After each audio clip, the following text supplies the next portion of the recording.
ఈరోజు అంశం ఏంటంటే ఈరోజు కృతజ్ఞత. దేవునికి స్తోత్రం. కృతజ్ఞత అంటే కృతజ్ఞత దేనికి చెప్తాం మనం? మేలును బట్టి కృతజ్ఞత చెప్తాం. దేవునికి స్తోత్రం. Thanks giving. దేవునికి స్తోత్రం. అంతేనయ్యా? అంతేనా? అంతేనమ్మా? అది కాదు, టోన్ అసలు అది కాదు. దేవునికి స్తోత్రం. కీర్తనల గ్రంథం 107వ అధ్యాయం మొదటి వచనం చదువుకున్నాం. 107 మొదటి వచనం. అందరూ ఒకసారి నేను చెప్పినట్టు చెప్పండి. అందరూ థ్యాంక్ యూ జీసస్ అనండి. అందరూ చెప్పాలి థ్యాంక్ యూ జీసస్. యెహోవా దయాళుడు, ఆయనకు కృతజ్ఞతాస్తుతులు చెల్లించండి. దేవునికి స్తోత్రం. దేవుడు దయగలిగిన వ్యక్తి. యెహోవా దయాళుడు, ఆయనకు కృతజ్ఞతాస్తుతులు చెల్లించండి. గతంలో చెప్పాను స్తుతి అంటే ఏంటి, గతంలో మీకు చెప్పాను. స్తుతి అంటే ఏంటి అమ్మా? స్తుతి అనగా ఆశీర్వాదం. దేవునికి స్తోత్రం. స్తుతి అనగా ఆశీర్వాదం. దేవునికి స్తోత్రం. అందరూ చెప్తాం దేవునికి స్తోత్రం. దేవుడు దయగలిగిన దేవుడు. ఆయనకి మనం ఏం చేయాలంటే కృతజ్ఞతాస్తుతులు చెల్లించాలి. ఇప్పుడు ఇది ఏ సంవత్సరం? 2024. ఈ 2024లో నేను దేవునికి కృతజ్ఞతాస్తుతులు నా ఇంటి దగ్గర కృతజ్ఞత కూడికి పెట్టుకుని చెప్పాను అన్న వాళ్ళు ఎవరైనా చేతుల పైకి ఎత్తండి. ఎవరెవరు ఉన్నారు? చేతుల పైకి ఎత్తండి. ఇద్దరేనా? కృతజ్ఞత ప్రార్థనలు ఎవరెవరు పెట్టుకున్నారమ్మా? చేతుల పైకి ఎత్తండి. అర్థమవుతుంది నేను చెప్పింది? గుర పని చేస్తుందా? మీరు పెట్టుకోలేదా? చేయట్లేదు. అసలు అర్థమవుతుందా నా మాట నేను చెప్పేది? ఏమో అర్థమవుతుందా? కృతజ్ఞతాస్తుతులు ఎంతమంది ఎత్తారు ఇప్పటికి? 3. అంటే ఎంతమంది ఉంటే జనం ఎంతమందిలో కేవలం ఈ సంవత్సరం కృతజ్ఞత కూడికి పెట్టుకున్న వాళ్ళు 3 మాత్రమే. యేసు ప్రభు వారి దగ్గరికి ఆ దినాల్లో 10 మంది వచ్చారు యేసయ్య దగ్గరికి. వచ్చి ఏమని చెప్పారంటే, యేసయ్య ఈ కుష్టి వ్యాధితో వెళ్తుంటే అందరూ కూడా మమ్మల్ని చేదరించుకుంటున్నారు, మంచినీళ్ళు ఇవ్వట్లేదు, ఆహారం పెడతలేదు, ఊళ్ళో కూడా రానియట్లేదయ్యా, ఈ కుష్టి వ్యాధి నుంచి మమ్మల్ని ఇడిపించిన ఆయన యేసయ్య దగ్గరికి వస్తే యేసయ్య అన్నాడు, మీరు వెళ్ళి యాజకులకి కనపరుచుకోండి అని చెప్పాడు యేసయ్య. దేవునికి స్తోత్రం. ఇప్పుడు ఈ దినాల్లో డాక్టర్ గారు ఎలాగో ఆ జనాల్లో అంటే ఏ జబ్బు ఏంటనేది అది చెప్పవలసింది ఎవరంటే దేవుని యొక్క యాజకులు. దేవునికి స్తోత్రం. వీళ్ళు వెళతా ఉండగానే దారిలో ఏమైందంటే, వీళ్ళు వెళతా ఉండగానే దారిలో 10 మందికి కూడా స్వస్థత చేసిందంట. దేవునికి స్తోత్రం. ఎంతమందికి? అందరూ చెప్తారు ఎంతమందికి?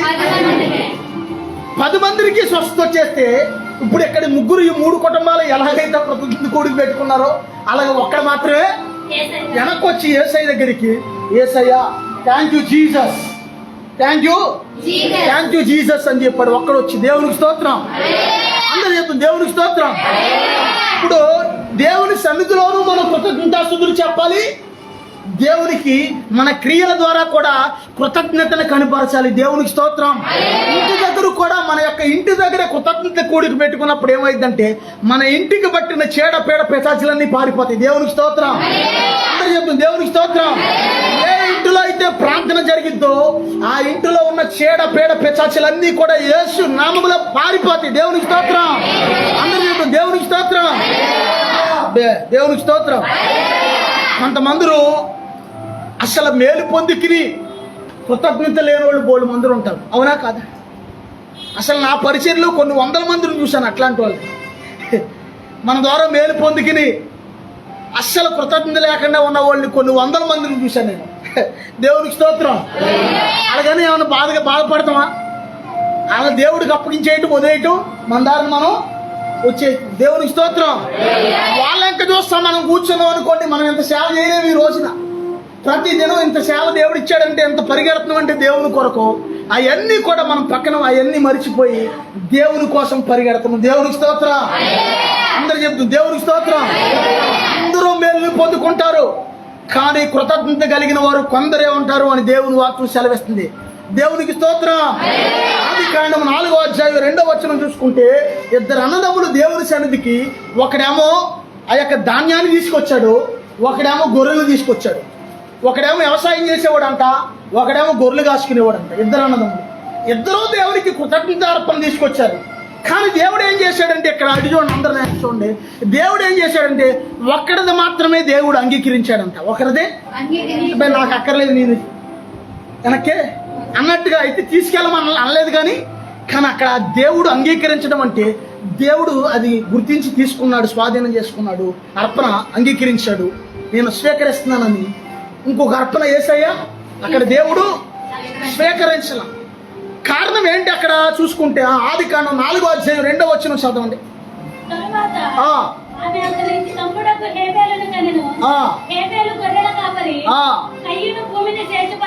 చిన్నోడేమో గొర్రెలు కాసుకునేవాడు, జాగ్రత్తగానండి మీకు అర్థమయ్యేదని చెప్తా, దేవునికి స్తోత్రం. చిన్నోడేమో గొర్రెలు కాసుకునేవాడు, పెద్దోడేమో వ్యవసాయం చేసేవాడు, దేవునికి స్తోత్రం. అందరు చెప్తాం దేవునికి స్తోత్రం. పెద్దోడు ఏం చేసేవాడండి? వ్యవసాయం చేసేవాడు, చిన్నోడు గొర్రెలు కాసేవాడు. ఇద్దరు కూడా వాళ్ళు ఏం చేశారంటే, చదువు, కొంతకాలం అయిపోయిన తర్వాత పొలము పంటలో కొంత దేవునికి అర్పణగా తెచ్చాడంట ఒకడు.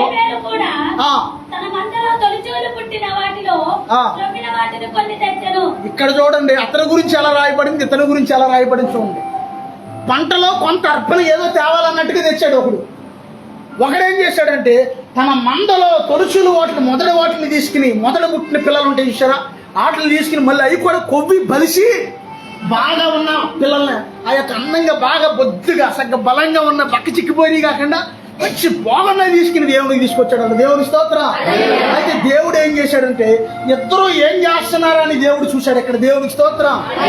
తండ్రి ఇద్దరు పిల్లలకి వస్తా ఇద్దరు పిల్లలు అనుకోండి, తండ్రి ఇద్దరు పిల్లలకి పప్పలు చేస్తారు, అవునా కాదమ్మా? తెచ్చాక ఏమంటాడు తండ్రి? ఇద్దరికి 2 పొట్లాలు ఇచ్చి, అమ్మా కొంచెం పెట్టి, కొంచెం పెట్టమ్మా, లేదా కొంచెం పెట్టినానా, అరే కొంచెం పెట్టరా అంటాడు తండ్రి. ఏ తండ్రికి ఆకలేసి అడుగుతున్నాడా? అసలు వీళ్ళిద్దరిలో ఎవరి మనసు మంచిగా ఉంది, ఎవరి మనసు మంచిగా ఉంది, ఎవరో ఇస్తారు అనేది తండ్రి యొక్క ఆలోచన. దేవునికి స్తోత్రం. కొంచెం పెట్టమ్మా, అరే కొంచెం పెట్టరా నానా అంటే ఒకడంటాడు, అబ్బే నా పట్ల నేను పెట్టను అంటాడు. ఇంకొకడు ఏమంటాడు, తిన్నానా, పర్లేదు తిన్నానా అంటాడు. అప్పుడు అక్కడ తండ్రి ఏం చేస్తాడంటే, ఓ వీళ్ళ ఈ రకంగా ఉందన్నమాట వీళ్ళ మనసుని తండ్రి అక్కడ కనిపెడతాడు. దేవునికి స్తోత్రం. ఈ పరమ తండ్రి, పరలోకమందున తండ్రి దేవునికి స్తోత్రం. పరలోకమందున ఈ తండ్రి దేవునికి స్తోత్రం. అందరూ చెప్తాం దేవునికి స్తోత్రం. మీరు గట్టిగా స్తోత్రాలు చెప్పారనుకోండి, రేగులు ఎగిరిపోయి శ్లోప్ వస్తుంది ఇక్కడ. దేవునికి స్తోత్రం. గట్టిగా చెప్పాలి దేవునికి స్తోత్రం.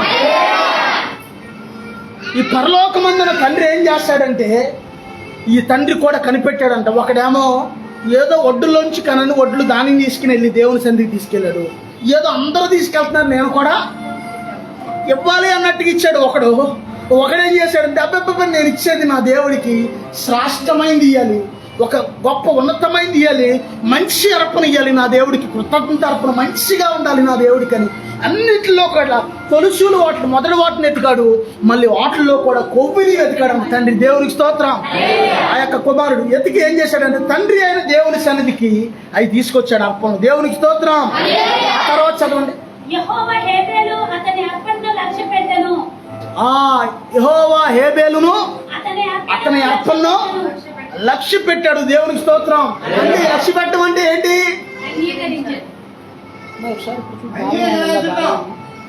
అంగీకరించాడు. దేవునికి స్తోత్రం. ఆ తర్వాత చదవమ్మా.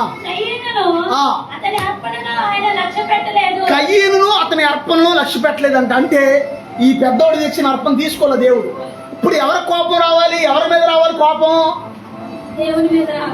అమ్మ అర్థమవుతుంది నా పాయింట్ వినండి. కోపం ఎవరి మీద రావాలి? దేవుడి మీద రావాలి. దేవుడి మీద అలిగితే ఏమైంది?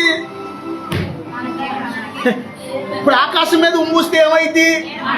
ఇంకా నాటు భాషలో కూడా చాలా చెప్పొచ్చు కదా, మనం చెప్పకూడదు. దేవుని స్తోత్రం. దేవుడి మీద అలిగితే నష్టం ఎవరికంటే మనకే నష్టం. దేవుడు ఆయన దేవుడు, మనం మనుషులు. ఆమేనా? తండ్రి నాయన ప్రభా నీ కృపయ్య అనుకుంటే వెళ్ళిపోవాలి. దేవునికి స్తోత్రం. నేను లేకంగానే ఇక్కడ ఉదయం లేకంగానే నేను ఏం చేస్తానంటే తండ్రి నాయన ప్రభా నీకు స్తోత్రం నాయన అనికి ఇది యొక్క జీసస్ అనే పేరు ఉంటుంది ఇక్కడ ఆ ఫ్లెక్స్ మీద. ఆ ఫ్లెక్స్ ఇంకా జీసస్ అనే పేరు ఎంత చూసి థ్యాంక్ యూ జీసస్ అనుకుంటా ఒకసారి మనసులో. తండ్రి నాయన నీకు స్తోత్రమయ్యానికి థ్యాంక్ యూ జీసస్ అని అనుకుంటాను ఒక మాట. రెండోది సాధారణమైన జీవితం. ఒక సాధారణమైన వ్యక్తి జీవితం ఎలా ఉంటుందో అలా ఉంటుంది నా జీవితం. అందరూ ఎలాగైతే ఏదో కొద్దిగా గొప్ప 4 ఇడ్లీ టిఫిన్ చేస్తారు, అలాగా ఒక 4 ఇడ్లీ టిఫిన్ తెప్పించుకుని అప్పటికి తెచ్చి ఉంచుతారు టిఫిన్ చేయటం. మళ్ళీ మధ్యాహ్నం ఇంట్లో ఏదైనా పచ్చడి ఉండితే పచ్చడి, లేకపోతే ఒకసారి ఉండితే ఒకసారి, ఏదైనా కాయగూర ఉండితే కాయగూర, ఏది ఉండితే అది సాధారణమైన భోజనం. సాయంకాలం ఏదైనా కొన్ని తాగితే కొంచెం కీరీలు, ఇక నైట్ టైం కొంచెం తాగితే కొంచెం కాఫీ నీళ్ళు, అంతే. దేవుని స్తోత్రం. ఒక సాధారణమైన జీవితం అయిపోయింది అన్నమాట. కానీ ఇది కూడా దేవుని కృపే. ఆమేనండి. ఆయన కృప లేనిదే భోజనం చేసి సంతోషించుట, ఆయన సెలవు లేనిదే భోజనం చేసి సంతోషించుట ఎవరికి సాధ్యము అని ఉంది బైబిల్లో. దేవునికి స్తోత్రం. ఆయన సెలవు లేకపోతే ఒక్క మెతుకు కూడా లోపలికి వెళ్ళలేదు. దేవునికి స్తోత్రం. అందరూ చెప్తుంది దేవునికి స్తోత్రం. 2 అన్నదమ్ములు దేవుని సంధికి అర్పణ తీసుకొచ్చారు. ఒకడు తెచ్చిన అర్పణ దేవుడు అంగీకరించాడు ఆడి మనసును బట్టి. అందుకే నువ్వు ఇచ్చే అర్పణ కంటే కూడా నీ మనసు దేవుడికి ఎలా ఉండాలంటే ముఖ్యంగా ఇష్టంగా ఉండాలి. నువ్వు మంచి మనసుతో ఇవ్వాలి. కానీ ఏదైనా దేవుడికి ఇచ్చే అర్పణ కూడా ఏదో అందరూ ఇస్తున్నారు నేను ఇవ్వాలి, ఏదో అందరూ పేర్లు చెప్తున్నారు నేను కూడా ఇలా ఉండకూడదు. దేవునికి స్తోత్రం. హృదయపూర్వకంగా దేవుడి కోసం చేయాలంటే మనం ఏది చేసినా హృదయపూర్వకంగా కాకుండా మామూలుగా చేసిన ఉపయోగం ఏమీ ఉండదు. దేవునికి స్తోత్రం. అందరూ చెప్పు దేవునికి స్తోత్రం. ఆ తర్వాత ఏమైందంటే అక్కడంతా కూడా మీకు అర్పణ అంగీకరించినందుకు తమ్ముడి మీద పగబట్టాడు అన్న. అక్కడ ఎవరి మీద పగబెట్టుకోవాలి? అసలు అర్పణ అంగీకరించింది ఎవరు? దేవుడు. కానీ తమ్ముడి మీద పగబట్టి ఏమయ్యాడంటే తమ్ముడిని చంపి చివరికి దేశదిమ్మరైపోయాడు అతను. కయీను దేశదిమ్మరిగా మార్చబడ్డాడు. ఎందుకంటే అక్కడ దేవుడు ఏమంటాడంటే తమ్ముడు యొక్క రక్తం మొరపెట్టిందంటే అక్కడ వాక్యంలో ఉంది. దేవుని స్తోత్రం. అంటే మనిషి ప్రాణం బాగొచ్చావో కానీ ఆ ప్రాణం ఆ యొక్క రక్తంలో ప్రాణం ఉంది అని దేవుడు వాక్యం సెలవిస్తుంది. రక్తమే ప్రాణము అని దేవుడు వాక్యం సెలవిస్తుంది. అందుకే దేవుడు అంటాడు పాత నిబంధన గ్రంథంలో మీరు ఆహారం తినండి కానీ రక్తం మాత్రం మీరు తినొద్దు అంటాడు దేవుడు. ఎక్కడ ఇంకా రక్తపు కూరలు తింటున్నాను అన్న వాళ్ళు ఎవరైనా ఉంటే చేతులు పైకి ఎత్తండి. రక్తాన్ని కూరలు కూడా తింటారు కొంతమంది. జంతువుల రక్తాన్ని, కోళ్ళ రక్తాన్ని, మేకల రక్తాన్ని. అమ్మో మేక రక్తం కూర ఇది చాలా చాలా విలువైంది. ఉన్నారు అలాంటి వాళ్ళు. ఆదివారం ప్రార్థనకి రాకపోయినా నిద్రపడతేమో కానీ జనాలకి ఆదివారం మాంసం ముక్క తినకపోతే మాత్రం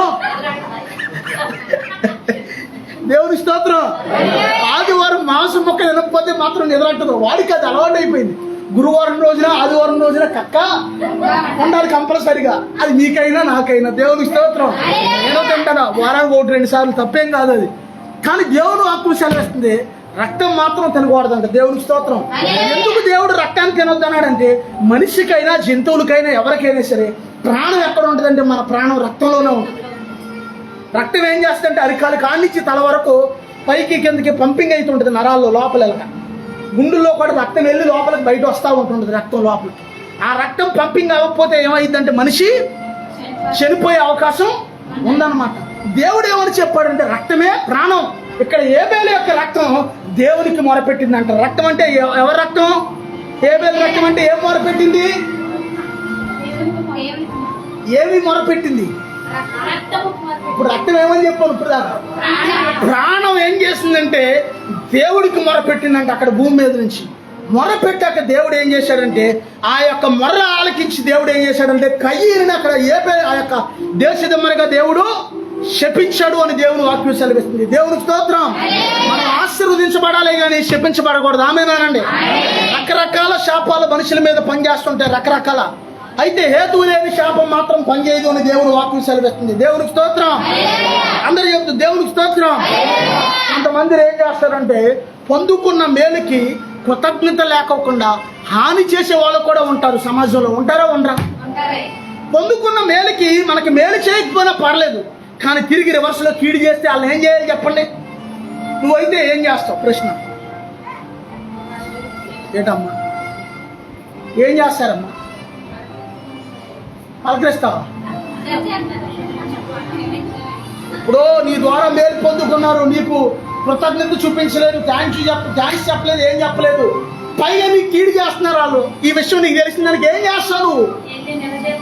అమ్మా నిలదీస్తావు, సాధ్యమైతే దెబ్బలాడతావు, గొడవాడతావు, అవసరమైతే కొడతావు. కానీ యేసయ్య దినాల్లో ఏం జరిగిందంటే ఆ యొక్క యోహాను సువార్త 5వ అధ్యాయం 14 వచనం చదువుకుంటే, యోహాను సువార్త 5వ అధ్యాయం 14 వచనం. ఓ థ్యాంక్ యూ జీసస్.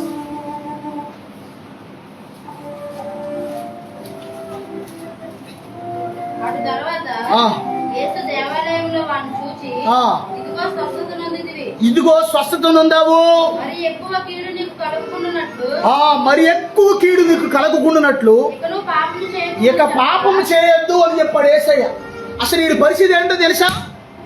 38 సంవత్సరాల మట్టి ఆ యొక్క బెతెస్దా కోనేటి దగ్గర పడి ఉన్నాడు రోగిలాగా. అక్కడ యెరూషలేము, ఆ యొక్క యెరూషలేము ప్రాంతంలో ఒక కోనేరు దగ్గర 5 మంటపాలు ఉన్నాయి. కోనేరు మనకి ఏ ఏర్లు ఉన్నాయి? మనకి బయనేరు ఉంది, మనకి ఇంకా జల్లేరు ఉంది. బాగా చెప్పున్నాను. ఇంకా అటు కల్లింగట్ వెళ్ళిపోతే ఉప్పుటేరు ఉంది. అటు దేవునికి స్తోత్రం. అటు ఆ ఏరియా కృష్ణ, అది పశ్చిమ గోదావరి అనుకుంటా. ఉప్పుటేరు ఉంది అటు.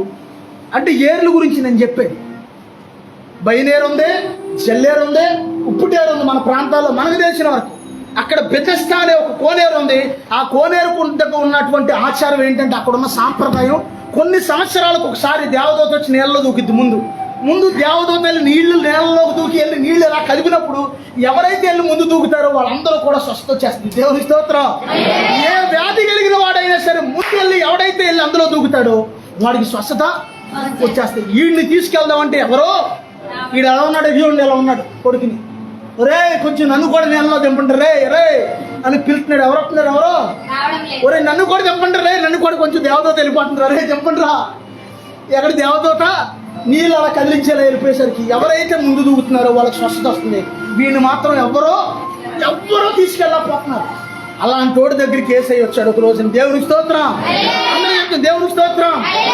అలాంటి తోడు దగ్గరికి యేసయ్య సాక్షాత్తు దేవాది దేవుడే మనుష్యుడిగా ఈ లోకంలో ఉన్నప్పుడు ఆయన కోనేటి కాడికి వచ్చేసాడంటే దేవునికి స్తోత్రం. వచ్చి ఆయన ఏమన్నాడంటే, స్వస్థత పొందగోరుచున్నావా అని అడిగితే, అయ్యా నేను స్వస్థత పొందాలనుకుంటున్నాను, కానీ నన్ను తీసుకెళ్లే వాళ్ళు ఎవరో లేరయ్యా అని అడిగినప్పుడు, ఇదిగో నీవు లేచి నీ పరుపెత్తికి నువ్వు నడు అన్నాడు. ఒకటే మాట. యేసయ్య మాట చూడండి. ఆయన మాటలో ఏముంది? ఇక్కడ ఉన్నారా? నీ మాటలో దేవునికి స్తోత్రం. ఒక్క మాట పలికాడు, నీ పరుపెత్తికి నువ్వు నడవరా అన్నాడు. అంటే యేసయ్య 38 సంవత్సరాల బట్టి ఎక్కడ ఎముకలు అక్కడ, ఎక్కడ శరీరం అక్కడ వంగిపోయి పక్షవాతంతో ఒకేలా లేగలేని స్థితిలో ఉన్నాడేమో. ఆడి శరీరంలోకి శక్తి వచ్చేసింది. దేవునికి స్తోత్రం. శక్తి వచ్చేసి బలం పుంజుకున్నాడు. ఒక రోజున దేవాలయంలో కలిచాడంట. ఒక రోజున యేసయ్యకి. దేవునికి స్తోత్రం. ఆడు ఇట్లాంటోడని యేసయ్యకి తెలిసి యేసయ్య ఏమన్నాడు అక్కడ, మరి ఎక్కువ కీడు నీకు రాకుండా పాపం చేయకు అని చెప్పాడు. చెప్తే ఆడేం చేశాడు తెలుసా? 17 చదవండి. అయితే ఆ. యేసు, ఆ. నా తండ్రి ఇదివరకు పనిచేయుచున్నాడు, నేను 5:17 అమ్మ.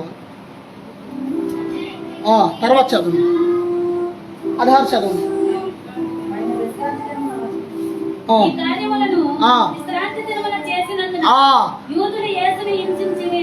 వాడు వెళ్ళి అక్కడ ఉంటుంది రిఫరెన్స్ చూడండి. యూదులకు చెప్పాడండి ఈ విషయం. ఎన్ని నాన్నది చదువునా? వాడు వెళ్ళి ఆ. అది స్వస్థపరిచిన వాడు యేసు అని ఆ. యూదులకు తెలియజెప్పెను. యేసయ్య ఏం చెప్పాడు ఇక్కడ? ఒరే నీకు ఇంకా కీడు రాకుండా ఉండాలంటే నువ్వు ఎవరికి ఈ మాట చెప్పుకో, జాగ్రత్త, ఏ పాపం చేయొద్దురా బాబు అని చెప్పాడు. యేసయ్య వార్నింగ్ హెచ్చరించాడు.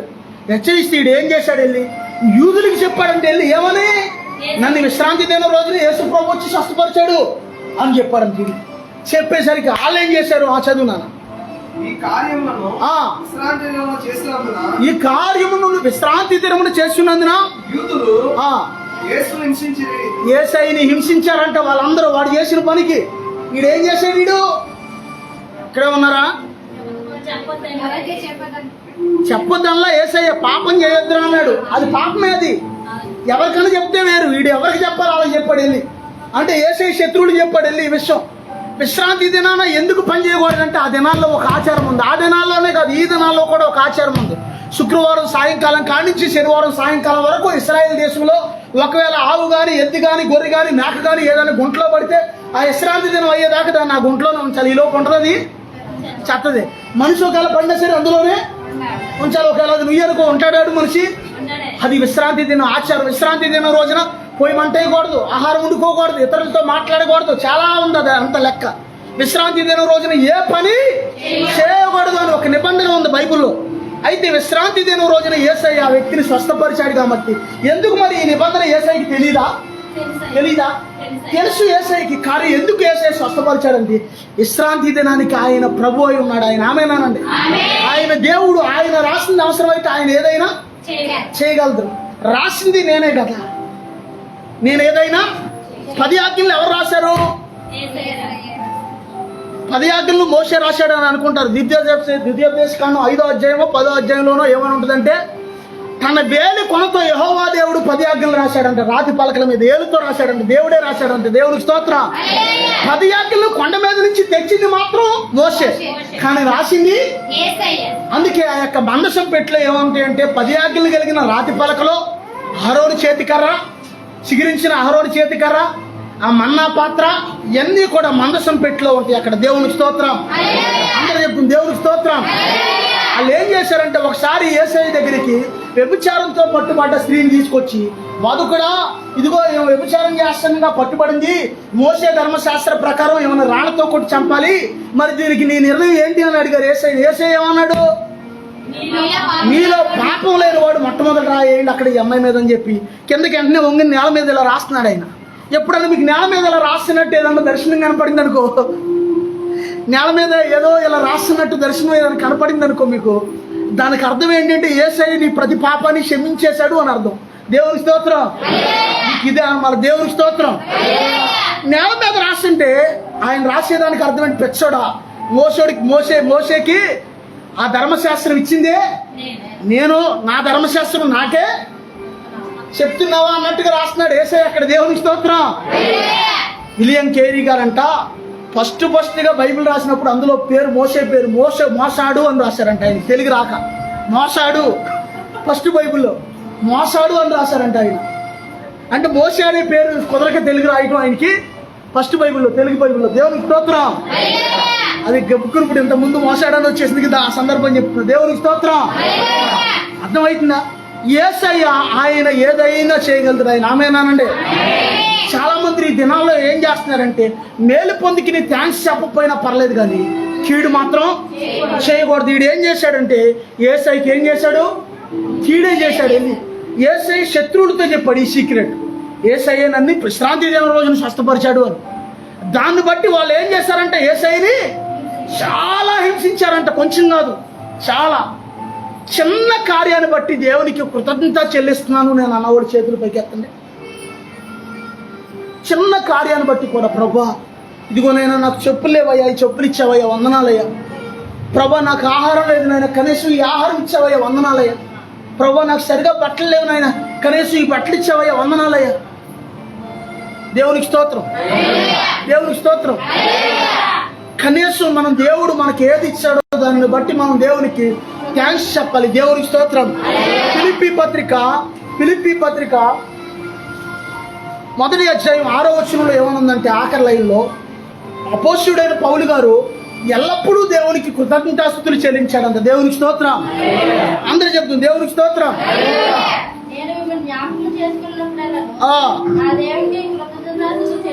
నా దేవునికి కృతజ్ఞతాస్తుతులు చెల్లిస్తున్నాను. దేవునికి స్తోత్రం. అంటే ఎలాంటి చెల్లించాడు కృతజ్ఞతాస్తుతులు?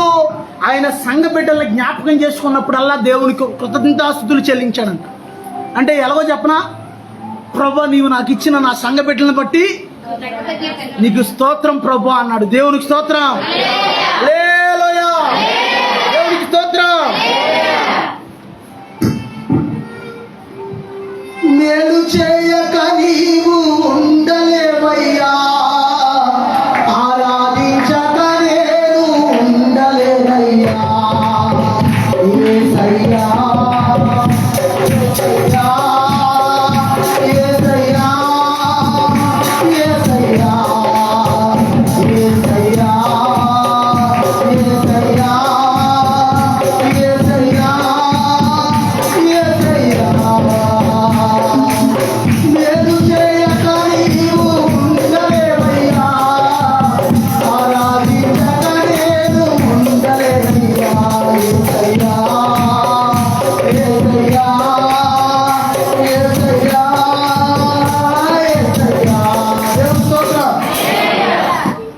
ప్రశ్న వేస్తున్నాను.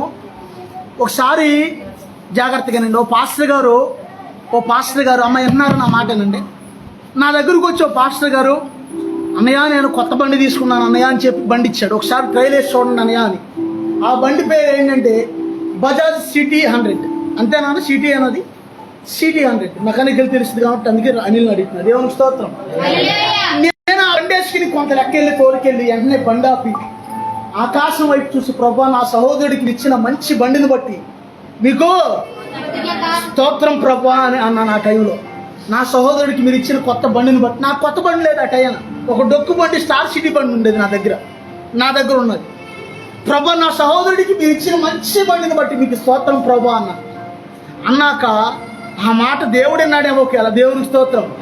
ఆ మాటకి దేవుడు అంతకంటే విలువైన బండి నాకు ఇచ్చాడు, యూనికాన్ బండి. దేవునికి స్తోత్రం. యూనికాన్ బండి విలువైందా, సిటీ 100 విలువైందా? మెకానికల్ మీకు తెలుస్తుంది చెప్తున్నాను. యూనికాన్ విలువైంది. ఆ సిటీ 100 ఎంత ఉంటుంది బండి? 80,000. ఇది యూనికాను 1,40,000. దేవునికి స్తోత్రం. అంటే నీ సహోదరుడికి దేవుడు ఏదైనా ఇచ్చినప్పుడు నువ్వేం చేయాలి? దేవునికి స్తుతులు చెప్పాలి. కానీ ఏలేంట్రా అత్తమానం ఏంటి, బండి అన్నమాలు బండుకొని వేస్తున్నారు, ఏలేంటి ఇల్లు అన్నమాలు ఇల్లు కట్టేస్తున్నారు, పైన ఇల్లు వేస్తారు, మళ్ళీ అన్నీ మళ్ళీ ఏంటి బాగుజాతలు చేయించేసుకుంటున్నారు, మళ్ళీ టైల్స్ అంటున్నారు, మళ్ళీ సీలింగ్ అంటున్నారు. మన వాళ్ళు ఏదో సీలింగ్ ఏదో చేయించుకుంటా అంటున్నారు. అదే అమ్మ సీలింగ్ అయినా. దేవుని స్తోత్రం. అలా అనుకోకూడదు. దేవుని స్తోత్రం. ఉన్నారు అలాంటి వాళ్ళు ఎవరన్నా? ఎవరో రాత్రి మన సహోదరుడు అంటున్నాడు, మీ సంఘంలో వాళ్ళకి భలే ఉందయ్యా, మీ సంఘంలోకి వచ్చిన వాళ్ళు అందరూ బాగానే సగ్గ ఇల్లు కట్టుకుంటున్నారు, సగ్గ అన్నీ బాగానే ఉంది అని అంటుందంటే ఒక ఆమె. దేవుని స్తోత్రం. సంఘంలో వాళ్ళకి అందరికీ చాలా బాగుంది అన్నారంటే దేవుని స్తోత్రం. ఇల్లు కట్టుకోవడం తప్పులేదు, ఆమెనానండి. నీకు ఏదైనా ఉండొచ్చు, తప్పులేదు, ఆమెనానండి. కానీ నీ తోటి వారి పట్ల, నీ సహోదరుల పట్ల మంచి మనసు కలిగి ఉండాలి, ఆమెనానండి. మంచి మనసు. నీ సహోదరులకి దేవుడు ఏదైనా చేస్తే వాటిని బట్టి నువ్వు దేవుడు స్తుతిస్తే నీకు